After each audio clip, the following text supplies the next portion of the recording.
I didn't think it'd be this hard to go and try to let you down. At first, for sure, we saw forever and the distance, but the... Hello everyone, and welcome to another video. Today's video is going to be about how to start rebuilding your confidence. I never understood how to gauge confidence. I was so diffident that it hindered my daily life and mental health.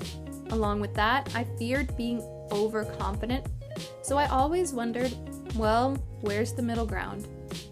My take on the right amount of confidence is to still be modest and humble, kind, and believing in yourself. With this new definition of self-confidence, I followed these steps to help rebuild it from the bottom up. When you lose all self-confidence, it can seem like a daunting task to even begin rebuilding it. You may think that you have to start big, like wearing something that is insanely out of your comfort zone, or just fake it till you make it. The reality is, it is less about the physical and outward state, but all about the state of your mind. When going about it, start small and build from that. The first thing, build it with accomplishments.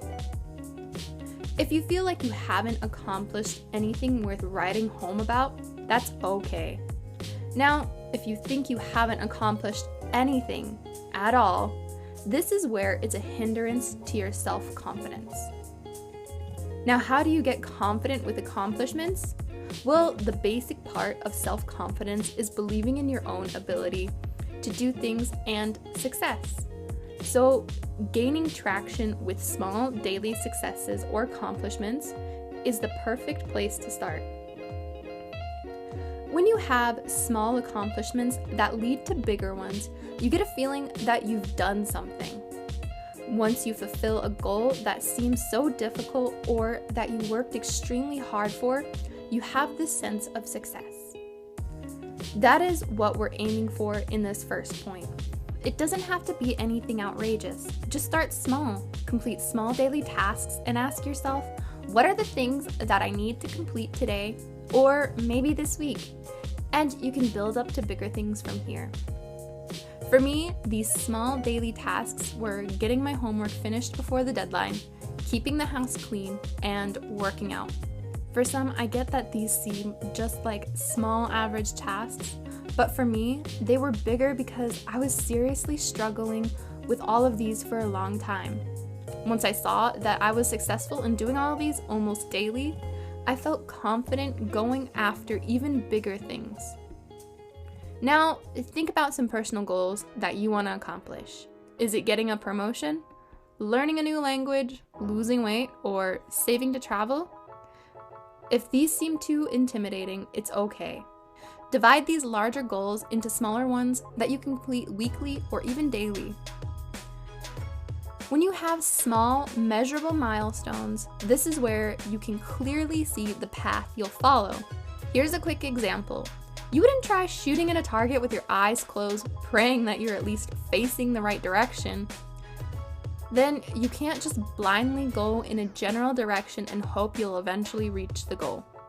So, make this whole process easier for you and write it down. Number 2, stand up for yourself. If you're already having doubts about your ability or goals, then allowing someone to walk all over you for the sake of peace, you're ultimately letting them deteriorate your confidence. They tell you, it's impossible for someone like you, or you can't do that, it's idiotic. By allowing them to say things like this, it's only going to further deteriorate your confidence and tempt you to throw in the towel. The writer of 10 Things I Hate About You had the right idea with the line, "Don't let anyone ever make you feel like you don't deserve what you want." You know how we always admire the people that go all out for something and do whatever it takes to accomplish it, no matter how many people told them they can't? Well, that'll be you. Anna Wintour, the chief editor of Vogue, was fired from her job as a junior stylist for having too edgy photos. Harrison Ford was told by film executives that he didn't have what it takes to act, and went into the leading role of Indiana Jones as well as playing the role of Han Solo. J.K. Rowling, Steve Jobs, Madonna, you get the idea. All of these people continue doing what they dreamt of, no matter how many times someone told them they couldn't. If you're working hard towards buying a house or even owning your own business, of course, you already feel pressured because of the sheer amount of planning and work it takes. So having someone in your ear saying, "You should just quit," makes it all the more difficult. This is the point where you should tell them to shove their opinions and doubts where the sun doesn't shine. Now, by no means am I saying you should tell Nana to shove it when she explains that you should look at something from a new perspective. Just know when to take advice and when someone is trying to run all over you just to be an asshole. Number 3, don't hold on to the past. When a new opportunity pops up, sometimes we let our past struggles or failures dictate how we behave, allowing the past to hold us back from even trying. This is when it is seriously damaging. There's a difference between learning from the past and the past holding on to you. You end up achieving a lot less than what you're potential of. So this is why it is vital not to let the past control your future. The first step in overcoming the past is asking yourself, are you afraid of change? Is it completely overwhelming when something throws off your daily routine? We tend to do what we can to stay within our comfort zone. This is where it can deteriorate how confident you will be when change inevitably comes your way.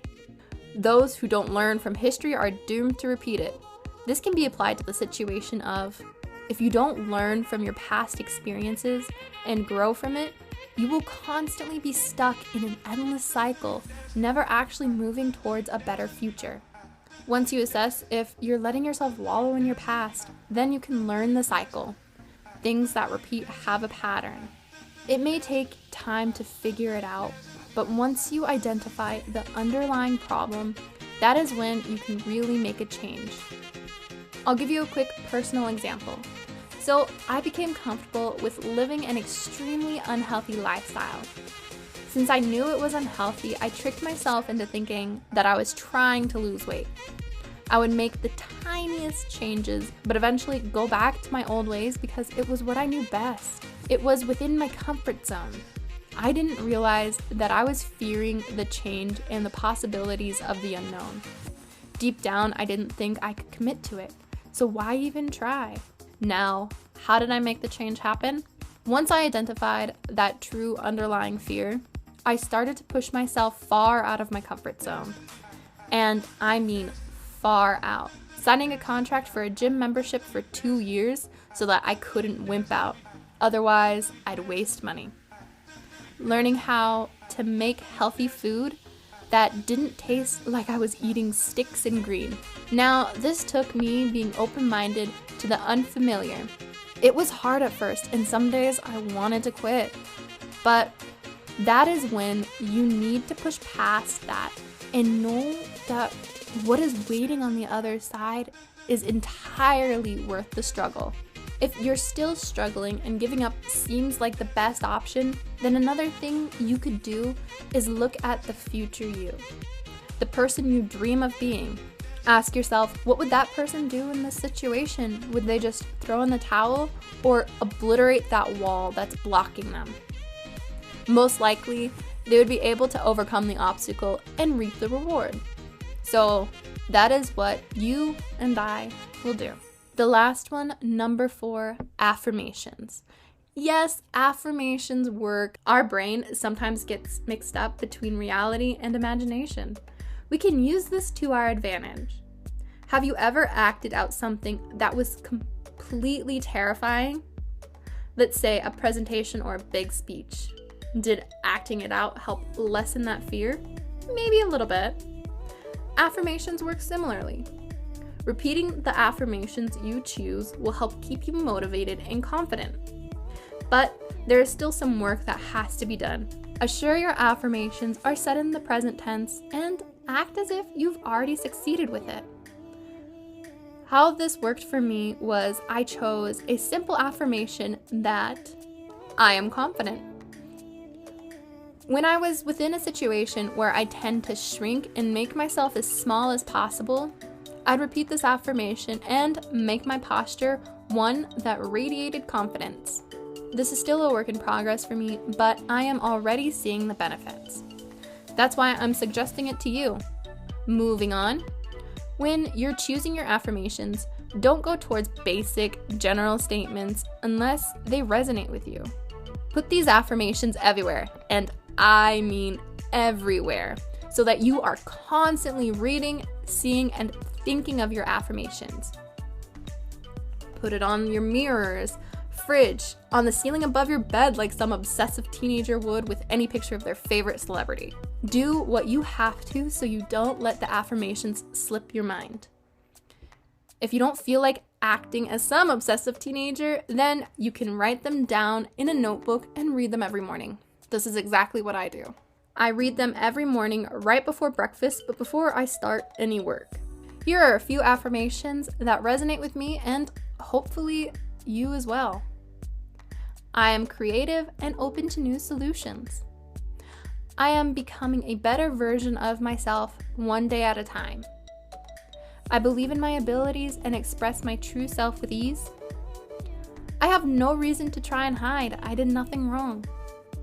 I am worthy of all the good things that happen in my life. Now, these are just a few, but come up with other ones that help you work towards the person you want to be.